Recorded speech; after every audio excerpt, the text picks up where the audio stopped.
I'd like to acknowledge Australia's First Nation people as the traditional custodians of the land, and for this episode in particular, the Wiradjuri Nation. I pay my respects to their elders past, present and emerging.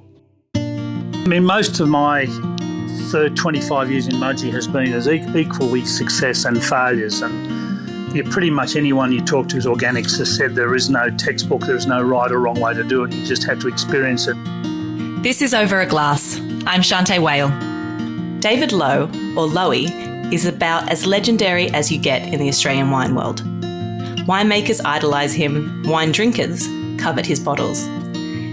And he has his hand in the progress and development of the greater wine industry and has done for years. Proprietor and winemaker at Lowe Family Wine Co in Mudgee, he joins us today to set me on the straight and narrow. Hi David, thanks for joining me. No problem, Shanteh. Happy to be here. I've been dying to have you on, and so have my colleagues at Deep in the Weeds, and we've finally knuckled you down so that we can chat to you. Now, I believe you got the wine bug at a very young age. Tell me a little bit about that.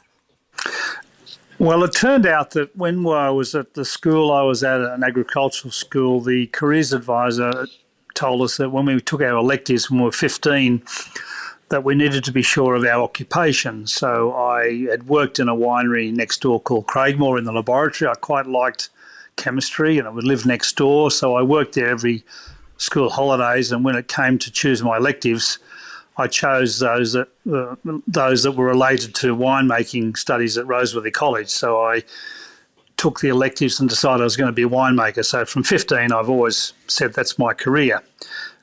Incredibly, when we had our reunion 10 years ago, of the 50 students, 35 of us had made the same decision to be a certain occupation, not winemakers, but they've stuck to their occupation when they were 15. That's just crazy, because I remember even at my school, they told you, that we needed to have some kind of purpose and that we needed to know what we're doing. And all of us kind of floundered around going, I haven't even thought about it. I haven't got a clue. We contrast that with my son who's 32 and he's only just worked out he wants to be a winemaker as well. So it's after 17-year gap. So that's just the way it is. And we didn't have much choice, but we stuck to our jobs. That was how we thought of things, a job for life pretty much. Wow. Well, I love that commitment, but also, I think, things have changed a lot in that time. And I'm thrilled to hear that your son has come round to seeing the light. Yes, he early on he'd been exposed to wine. There's photos of him putting his hand in vats and helping out from time to time. And then he went to he's making wine in Tasmania, Pinot Noir, and he's just had a trip to Germany making wine himself for his own brand. And he's he's very happy to come and be part of our innovation. He sees, like I do, that the world we live in, the way we drink wine now is going to change the next 30 years, and he wants to be part of it. It's been highly motivating. Yeah, that's so great to hear. I'm thrilled to hear it. Now, tell me a little bit about what was your parents' reaction when you decided that, you're going to be a winemaker, you've decided on that. Were they thrilled? No, I think the story came from other people. They would never talk to me about it, but my father's view of a winemaker was someone who shared it in a brown bag under a bridge. That was pretty much what a wine drinker did in those times. My mother probably went straight to church to pray for my soul, but they were beer drinkers or whiskey drinkers. They had no idea that the wine industry was such an engaging industry. Later on, my father developed a wine cellar and he became a collector of wine. Or I shouldn't say collector, he probably drank most of the wine I collected, but he did like good wine. And he changed him a lot. He realised that it wasn't such a bad profession, particularly in my case when my timing was fortunate, because every graduate of Roseworthy, and there was about 16 in my year, we all had 3 jobs to go to. So it was a pretty go-ahead industry at that time. Wow, that's fantastic. Tell me about the Roseworthy College days, because I'm always fascinated to hear what, scoundrel acts you got up to, and who was part of your kind of collegiate class. Yeah, so there was 5 of us shared a room, shared a house, I said, not a room. We shared a house, a winemaker called Nigel Dolan, an old friend of mine, Mike Tagaris, Peter Scholes, Tom Newton. We had Joe Grilly in our class and Andrew Garrett, and we had Dave Morris and Andy Buller. So we had a stretch of winemakers from right around Australia. We're all Ros Ritchie from Mansfield and and Delatite. So there was a whole lot of us were all new to the game,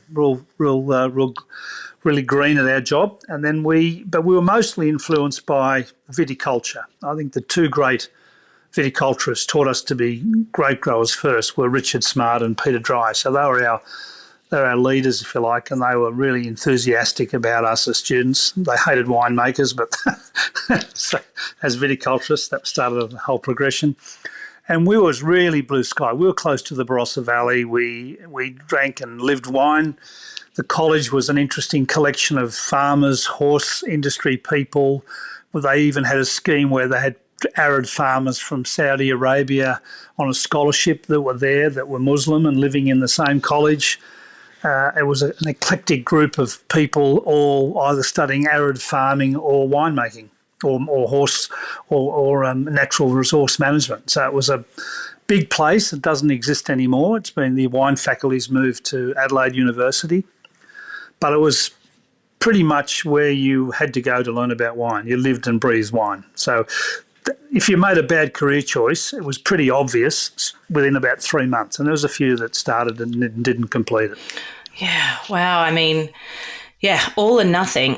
It's amazing to hear about, who were your other kind of students and colleagues in the day, because it's always fascinating to kind of picture, the class of and where they are now, which is, amazing individuals that have kind of set up the Australian wine industry. But after Roseworthy, you were part of the kind of Flying Winemakers, or Brat Pack, as it's explained. Tell me a little bit about that and how it got its name.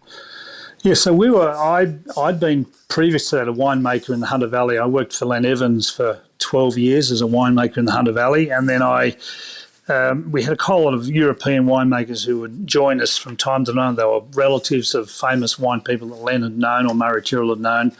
And one of them was a winemaker called Hugh Ryman, who was sort of English Raj, but then he'd settled in Bergerac in Bordeaux. And he was looking for a group of winemakers to go into Bordeaux, or France mostly, but in other countries later on, to make wine for the English supermarkets. That was our main objective. And it was a real baptism of fire. We were moved from the comfort of technology and language into other parts of Europe, and we were subjected to really different environments, not only technically and production-wise, but also living in the villages about it. And it was one of the most incredible experiences I had for all sorts of reasons. I did it for 5 years. It was on and off. You'd fly in and out regularly to be involved with the winemaking, selection of grapes, make the wine, package the wine, and then you never saw it again. So it was basically sent over to the UK and sold in the supermarkets under various labels and ranges of wines, but it was pretty much seen as Australianisation, or some New Zealanders as well, to bring a technical competence to these wines that were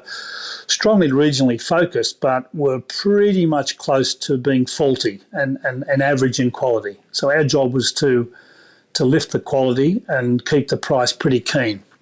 And we ran into some animosity with some of the better known appellation examples, but we were really, really loved by the villages we lived in, because we gave them a chance to, for commercial reasons, to make these mainly cooperatives more successful, and gave the growers much more money. So it was a really inspiring process. It was, you're really on your own. You really were putting out fires, as they would say. But we all of us made a change, and there would have been about 16 of us, I think, at the time. Wow, that's amazing, and I can't imagine, that fine line of kind of having to tell people that they, shouldn't do this or do that because of microbial issues, whatever. But then there must have been some give back as well, in terms of the techniques that they were using. Did you pick up a little bit that you wanted to take with you along the way? Yes, and we really had little help. We were given a car, a gîte, a place to live, and then the name and addresses of the winery, and we just were on our own to go and sort out how we would make these batches of wine. And the negative was that we had, I had a real disdain for the way the appellation system had treated some of these sub-regions, because it was, there was them and us, but I really loved the regionalism part of it. And I think that's something that was never tangible.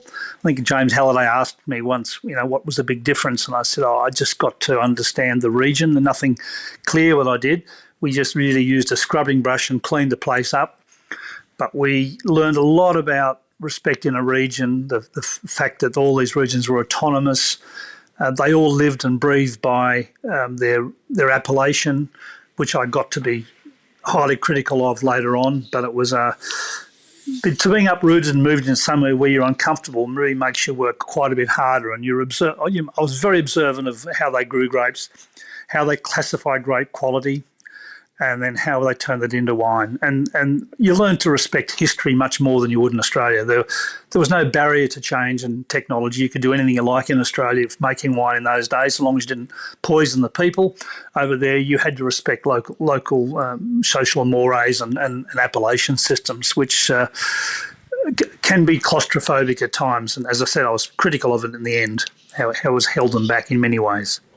And I suppose as well in terms of, creative freedom and topography laws, there could be somebody just on the outskirts that's doing everything right, but because they didn't fall into a category, they therefore had no kind of commercial opportunities to put wine into that particular appellation, which can be quite brutal, can't it? It can. And as a result, I made better wine in Australia for being over there. That's no doubt about that. I think most people would agree with that. Yeah, incredible. It's such a amazing part of history and like you said, you're better for it, and no doubt have you ever come across a bottle of those wines that you have ever seen again down the line? Yeah, I bought a bottle it was called La Lazadière or Lazadière. It was a Bordeaux Superior Blanc. It was bottled in 1993, and I bought it at an auction. It would have been one of the Locke auction houses about 15 years later, and it was awful. It was awful. I wanted it to be really good, but it was awful. Yeah. I love your honesty. That's great. So tell me a little bit about, when you went back to Mudgee and planting the first vineyard. Yeah, so my father and I planted the vineyard in 1974. We planted Chardonnay. I think we stole them from the neighbour. We had, at that stage, it was about a 20-acre vineyard. It was quite large, all Chardonnay, come from the experience at Craigmore. It was leased to another winemaker for 20 years, and then it was to revert back to me after 20 years because my father realised then that I was in the wine business. He wanted to diversify. Like all those farmers up here, they had no control over market. They would sell cattle and sheep at whatever the market gave them or crops. So he was looking at some other diversified industry, and we had a great spot in relation to other vineyards in the area, which were starting to expand. So I got involved with this vineyard at an early age of about 14 or 15, and it was done pretty badly, as we would, because we did it on a shoestring without any real knowledge. And then I took the vineyard over in 94. I thought I was going to get it, but I had to buy it from my parents. And then I realised pretty much that it had been run down and pretty bad. So eventually I pulled it out in 2007. But at the time, from mid-90s, when I was in backwards and forwards from France, and I was in and out of the Hunter Valley waiting for, I guess, the tap on the shoulder to come and run the farm in Mudgee, which never happened, I had to sort of take it over in the end.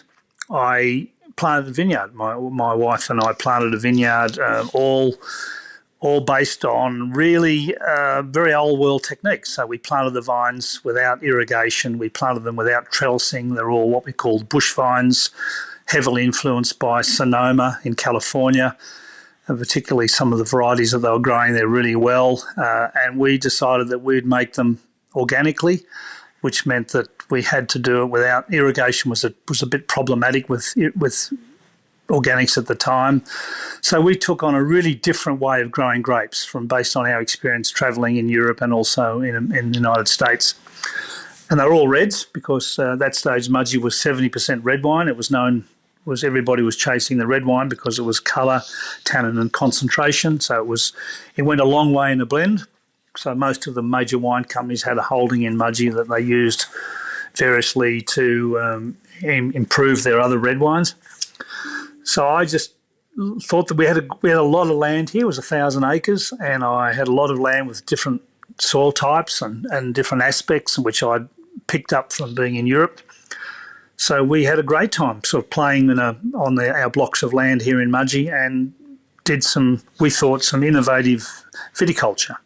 And we built a winery in 2000, about 10 times bigger than I really needed, and now, of course, it's now too small, but that's in hindsight.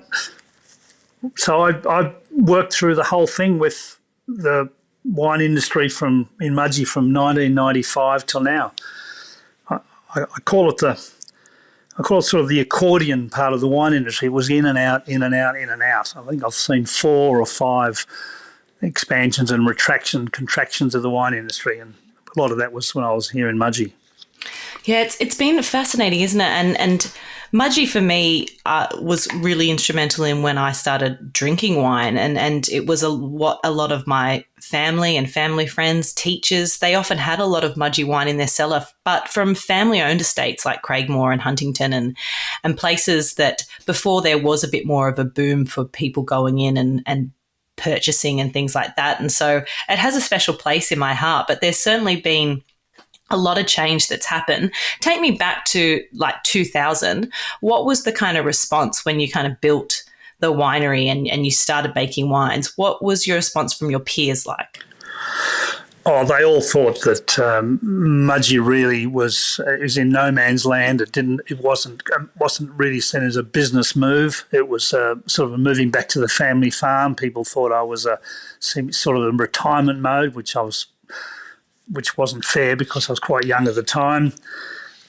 People had heard of it, but people didn't visit it. Yet it had its own little ecosystem of winemakers and grape growers. And at that stage, it was riding the boom of the expansion of the Australian wine industry. So it had gone from 600 hectares to 3,000 hectares of vineyard, and it's now contracted to about 1,700 hectares. I remind people that's about the size of Sancerre at the moment. So it's not insignificant, but it's quite small by Australian standards. So, I think they thought it was a bit of a joke moving to Mudgee. And I planted some varieties that everyone else was a bit silly, but I was trying to match climate to climate and wine style to what the region could do early on. What I did was underestimate how long it would take to get things back to balance. It's one of the reasons that we went into organics and biodynamics. We had a very broken farm. It was a shadow of itself now. It was pretty much completely ruined, the farm, by lack of attention and someone loving it. My parents were loving it, but they were old and they were ineffective in the farm. It's not their fault, but there was no succession planning. There was no real business plan about and farming plan. So we've set about since 2000 to try and fix the farm at the same time, which is, although it's by Australian standards is small, it's quite large for the area. And it was a beautiful spot, but it needed some help. So the engine room of the business was coming from making wine. I made a lot of wine under contract initially because I had a large winery that was unused. I had vineyards that were growing and expanding. I had no real name in the wine industry except for working for other companies. I'd been overseas for 5 years. There was very little New South Wales branded wine that was of any note that was popular. They started to see restaurants were looking for diverse ranges of wines, but Mudgee was probably bypassed because there wasn't any real advocates. You think about a place like Mudgee and a place like the Hunter Valley. Hunter Valley had really powerful advocates: Max Lake, Brian McGuigan, Len Evans, Murray Tyrrell, the Tulloch family. They were all very much instrumental in driving popularity of the Hunter Valley. So Mudgee really only had Bob Roberts pretty much at the time from Huntington Estate, who was an advocate. So it didn't really sit well with the normal wine industry. So we're on our own as being individual operators, and that's why, as you say, they were all family wine companies who were there for maybe lifestyle reasons. Yeah, incredible for you to kind of have been in that place for so long and have seen the ebbs and flows. In terms of taking over and looking into kind of now being certified and biodynamic. Tell me a little bit about just how you saw that change. I mean, you obviously saw that something needed to be done to restore some of those, the land and the soils, but tell me a little bit about the process of getting certified and changing to biodynamics and how you saw the changes happen. Yeah, this is where I mean, most of my 25 years in Mudgee has been as equally success and failures. And pretty much anyone you talk to who's organics has said there is no textbook, there is no right or wrong way to do it. You just have to experience it. And I didn't get much help, really. I think I was my old lecturer, David Brewer, gave me some help initially when I from Langhorne Creek when I announced I wanted to be organic. But pretty much what we decided to do was to go organic by going cold turkey. So we'd been an agricultural system of killing weeds and putting fertiliser on. We decided to remove. We sold all the stock on the farm, and we shut the farm down to heal with native grasses and restore some sort of balance to the system by not interfering. We left it alone for 3 or 4 years.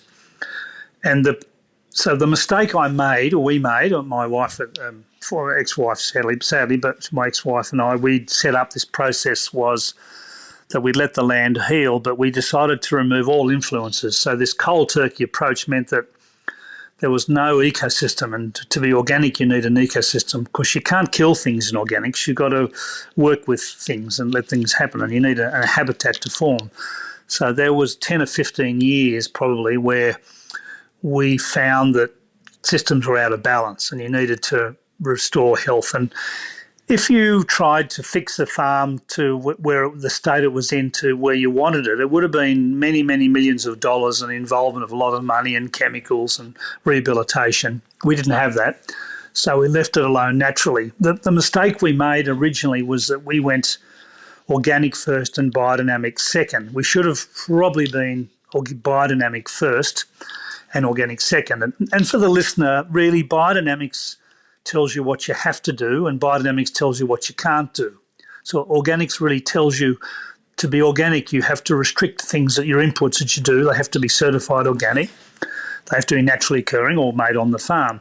To be biodynamic means it's a recipe to actually improve soil health and the ecosystem of agriculture, particularly horticulture. So we did it the wrong way around. So, it was very slow to heal. And when we really took on biodynamics in 2011, but more importantly, the last 5 years, we've seen a huge jump in productivity and biodiversity. And so we probably wasted 10 or 15 years by just waiting for things to improve. Now, that's fine, except that you have the radical nature of agriculture with flooding rains and extreme droughts and temperature changes. So all of that means that although you're optimistic about getting a result, things get in the way, and which it did. And I'm being honest about that. But we hadn't made our best wine. We had a broken system, and now we're really seeing things starting to work now. But you can't ask a bank to be patient for 20 years while you work through the system. It's still a structural problem with how do we make organics and biodynamics popular? How do we educate people? How do we advocate for it? And how do we provide a business case for it? And I'm still wrestling with that and working hard behind the scenes, or trying to work hard behind the scenes to better represent what it really means and what it stands for. Yeah, I mean, it's no easy task in terms of the fact that, there are going to be many challenging years ahead, and there are sacrifices that you have to make in terms of, what you're allowed to do or not do. And at times that can be detrimental to you guys in terms of what you put into bottle. But you've been, incredibly proactive in looking at, new clones and new varieties that you think will do well in the area. Talk me through a little bit about the kind of biological range and the kind of Latin quarter in what you're planting there. Well, I'm most excited I've ever been in the wine industry as of now. So I think I'm as optimistic as I'll ever be and as positive about it as I'll ever be now. And that is, I think, finally trying to link regionalism with what grows best. And that's come over from by being in and out of Europe for a while and watching precedents, but more likely having the data. And where we've been going wrong for the last 180 years is we've supplanted and put in the French varieties, and we've tried to make them in their image. And of course, Cabernet is really good in Bordeaux, but it may not be good in Mudgee. It might be great in Margaret River. So I've started to realise that what we've done in the past may not be the right thing now. And then you add climate change into it, where we all know, all farmers know it.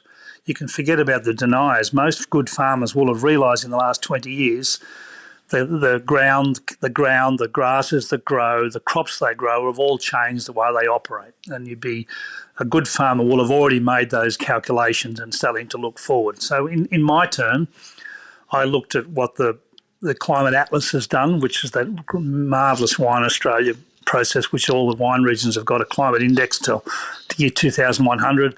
I started to look at where we need to be in the next 30 to 40 years with the projections. I started to look at our needs, which was to make wines that were there's less intervention, need less sprays, more disease resistant, can handle salt, they can handle tough weather, tough skins, they have different flavours. And I started to settle on these southern Italian varieties, mostly white wines, which are really different to taste. And I've been doing it my first range is out now, and I've added to that, I've got what I call the biological range, which is the preservative-free range, and I'll talk about that in a minute. But I'm most excited about these Italian whites because they have this, what they call briny or salt taste to them, even though it's not like table salt, but they have a really different texture about them. And I get into all sorts of arguments with conventional wine people, but you can actually throw an ice cube in these things and they taste the same. You can't do that with Cabernet, you can't do that with Semillon or Riesling because they just look thin. But these white wines have got an amazing texture. They drop the alcohol, they smell and taste the same pretty much, and you can enjoy them for a longer period of time with the diet that I think we're going to have to do and be used. The young people love it. They love the story. They love the flavour. They like the taste. They're exotic in nature. They're not crazy different like Sauvignon Blanc is versus, say, a Chardonnay, but the taste and flavours are really interesting and they grow really well. They're easy to grow and they don't need intervention. You don't have to do a lot of work on them. So I'm really, really, really impressed the way they grow and I'm so excited about what we can do with it. The market wants it. They're very different from most other varieties, but there's nothing wrong with that. And I think they're suited to where we're going in climate, certainly in my region, and I think probably a lot of other regions in Australia. It's worth looking at. The biological range is something that I've been working on since 2009. I'm mildly asthmatic. I have some particular resistance. I don't like sulphur, and sulphur affects me. I'm not acute. I'm sensitive to it.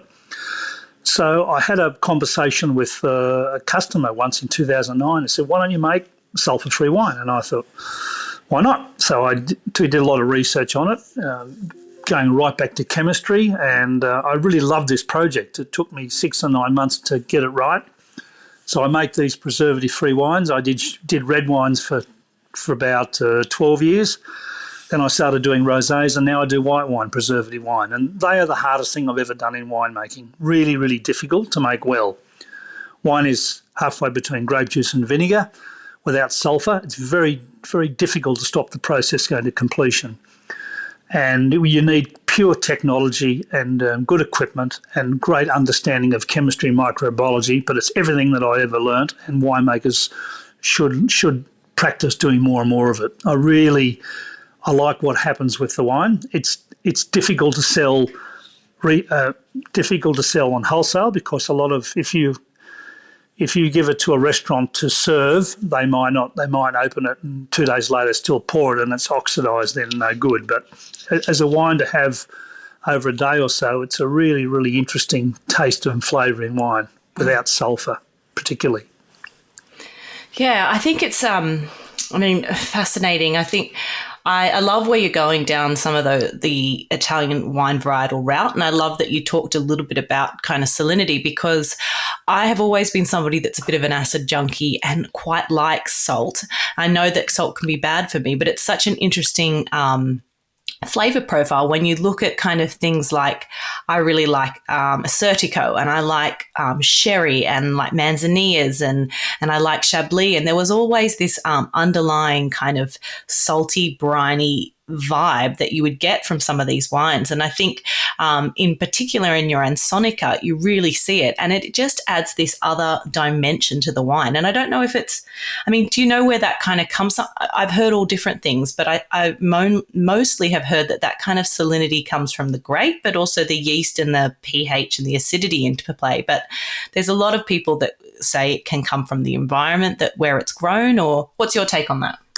Yeah, I think it's mostly to do with the environment, with not just latitude, but sort of the solar radiation and UV effect on skins. So the skins are really different; they're a different beast.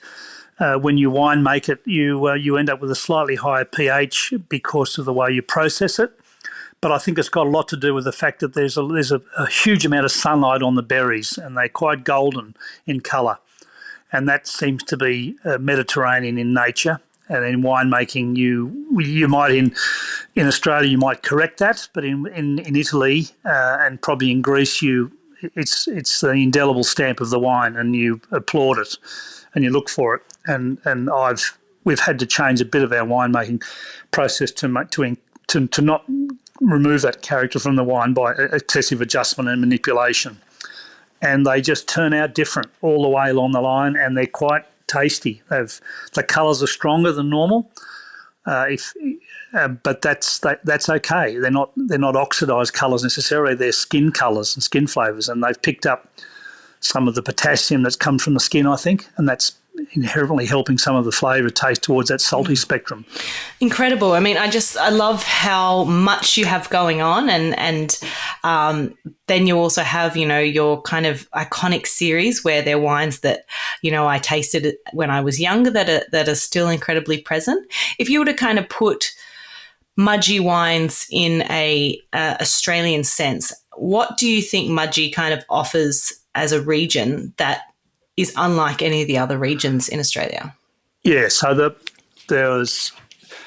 I did this years ago, and I took 12 wines from producers, and I had an old friend who's a very good taster, and we sat down and we drank 12 wines covered in bags, and we tried to find the common thread. And we sort of settled on three things. One is there is a middle palate acidity, but yet an alcoholic texture to wines, which is sort of umami based without being sweet, of course, as you know. But the middle palate acidity means wines of high alcohol don't appear porty or jammy necessarily. The wines have tannin and concentration and long ability to age. You see them sometimes in wines of Heathcote, somewhere along the line. So, and it's no accident that we share gold mining history and quartz and shale as our primary geological source for grapes. So we see these wines as having texture, concentration, fair bit of tannin and acidity, so they're quite slow to age and evolve. If you're looking for a European equivalent, it's probably somewhere like Cahors, Cahor, where they're 4 or 5 years of age before they come together. So a lot of us, it's a bit old-fashioned, a bit hard to tell people, but they are okay after 4 or 5 years. You can tame those tannins. So that's with it. But I'm talking about the traditional European or French varieties. There's way more interest in some of these new Italian varieties where they can be more brighter and lighter and softer and fleshier as a youthful age. And so I think it's time that we used our understanding of climate change and our understanding of where the market goes and retire these wines, in my view, and start thinking about wines that are actually way more suited to where people want to drink and what they want to make and what we can grow, rather than having to interfere. So one part of what I've just described is how we've dealt in the past, my 45 years in winemaking. The best bit is what we can do in the future. For the first time, we have a chance to get things right that are not just come from tradition, they've come from design and knowledge and research. And that's exactly where the industry needs to move, I think. And it's very positive if you start doing that. Kids these days, they research. They'll get up and they'll find out. They'll find if it's true or not. They'll find the way to do it. We would just go and do what someone else told us to do. And I think that's where it's positive for people in regions like us. And a lot of us, it's not just us, it's 61 other regions. So we will all say that we haven't made our best wine yet. I love that. I think it's so interesting that you say that, because you also have already said just how important it is to have an understanding of history and what it means. But the beauty of the wine industry is that, you're going to be able to go to Mudgee and you're going to be able to see a lineage and a history of what Mudgee has done well. And of course, wineries that continue to go down that traditional route. And you're also going to have wineries that are only looking forward and creating, new things and seeing what's going to, make the land better for the generations to come. And that's what I love about visiting a region, is that you can kind of get a snapshot of past, present and future all at the same time by visiting different wineries and seeing what they offer. Yeah, I frequently go to places and say, what's new? What can you show me that's new? Because I sort of understand on what's in the past, and I admire and I love the fact that we hold on tradition and we learn from it. That's absolutely important. But what's new is great. And young people want to know what's new too, and they're the future of winemaking and consumption. Yeah, very well said. I want to talk a little bit about Zin House because it's remarkable. But I also want to know a little bit about, you talked about Len Evans earlier and you worked closely with him. Len Evans was a big foodie as well, loved his cooking. But what did Len Evans, if you had to pick one thing that you think kind of stayed with you that he taught you, what would it be? Well, firstly, he had a complete disregard for any business case in anything he did. It was really about having a great time, pursuit of quality and getting rid of compromise. People argue that it's probably been my downfall, that I think that you go for quality and you go for the things that are really interesting and good and having a great time. And that was my early, from 20 till 32, he was a huge influence on my life.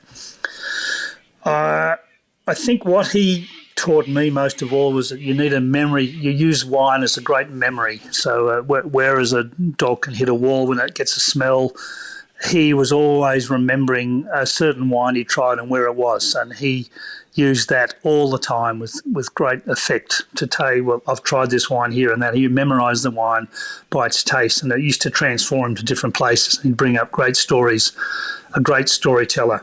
And he loved food. He loved cooking with food. He didn't like things too ornate, although he supported a lot of ornate things. We had such fun playing with food and wine, although I'm not a very good cook, and I was way in the background of that. But I was at many experiences where we tried all sorts of crazy things with wine and food, because he was always adventurous, like they're always promoting innovation. But luckily, or maybe unluckily, he had no complete disregard for the business case of anything. So it doesn't matter what it costs as long as we have a go at it.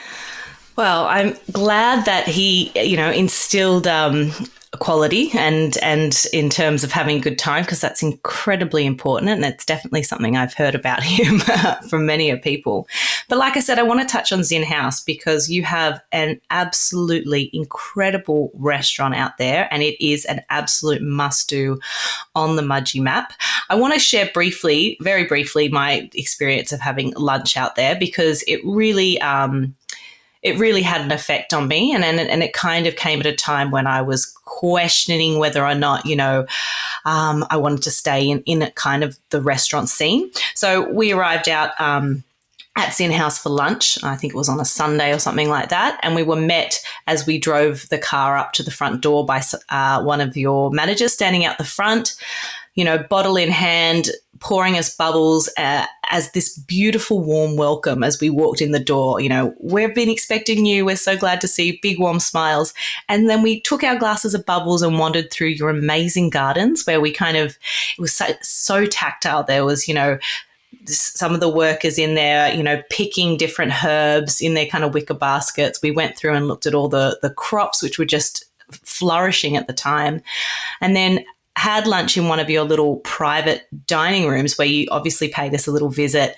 We talked a little bit about the history of kind of Robert Lowe and his 11 children and some of the artifacts that you have placed around the place. We had the most amazing lunch with a nice little moment to take a walk halfway through the meal, while we're kind of just digesting things. And then it was suggested that we have dessert and gin and tonics and some beautiful Mudgee sweet wine out in the garden to finish. It was truly one of the most beautiful hospitality experiences I've ever had.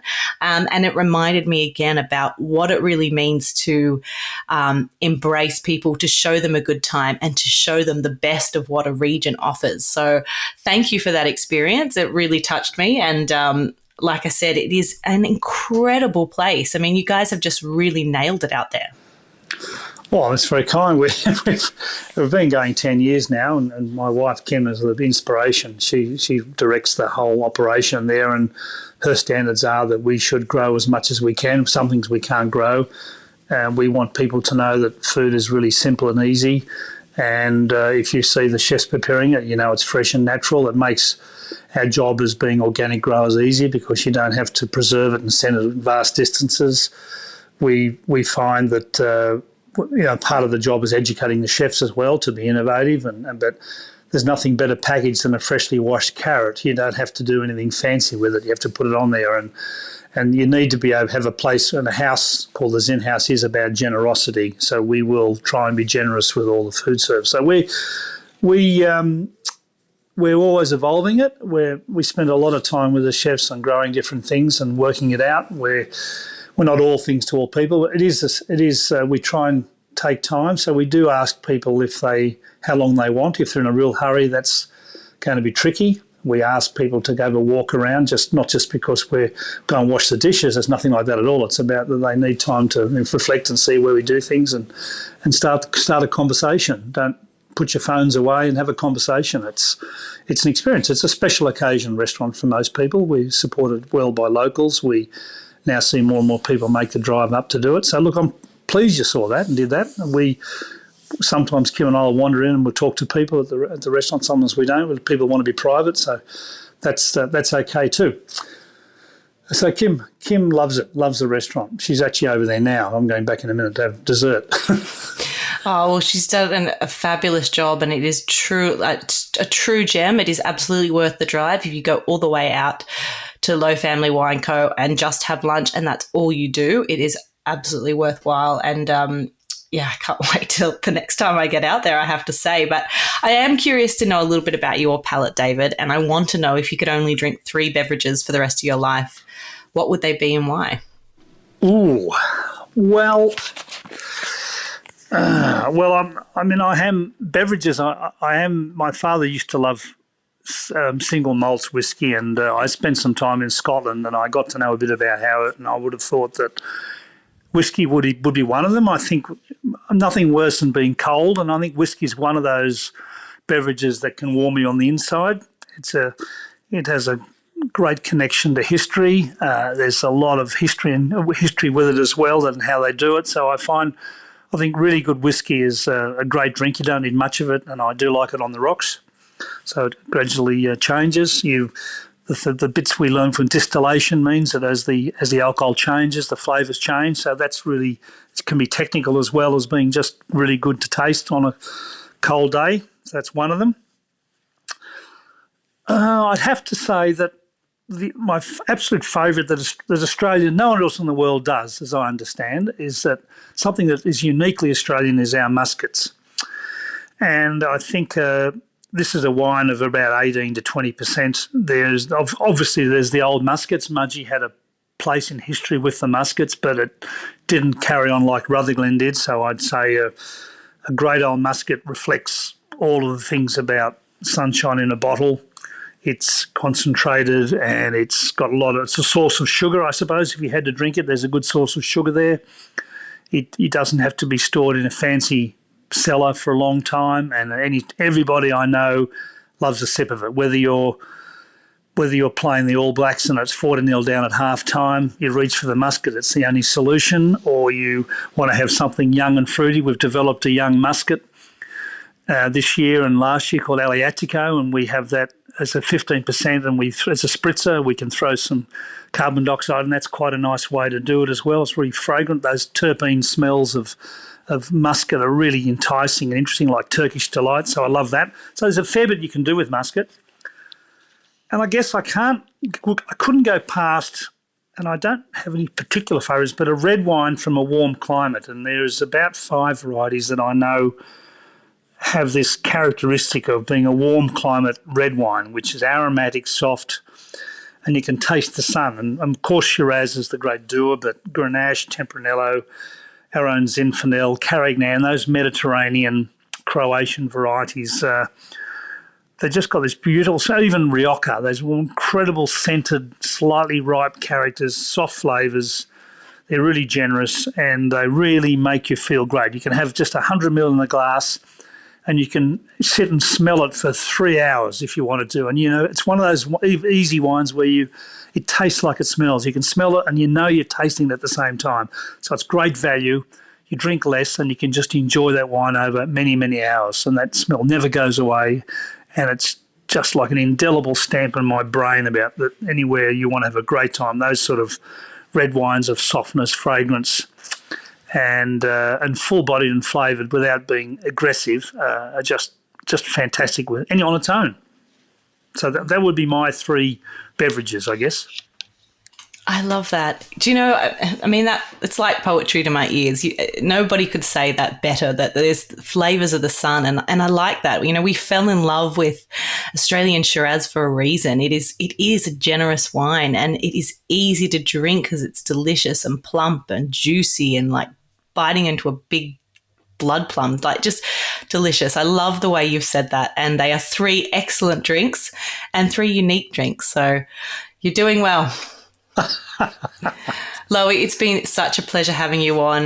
You are always just such a wealth of knowledge and history and always just a fantastic chat. Thank you so much for making some time today and jumping on the podcast, and I really hope to see you in Mudgee soon. Oh, I love it. Love you. So thank you for reaching out. It's great. It's so nice to push the memories and pull the ideas back. Thank you so much for asking me and talking to me. I'll see you around. Sounds good. Cheers to you, David. This is Over a Glass. I'm Shanteh Wale. Stay tuned for more stories from the world of wine and drinks. Listen in every Thursday on your podcast app. Follow us on Instagram at overaglasspod and contact us at overaglass@deepintheweeds.com.au.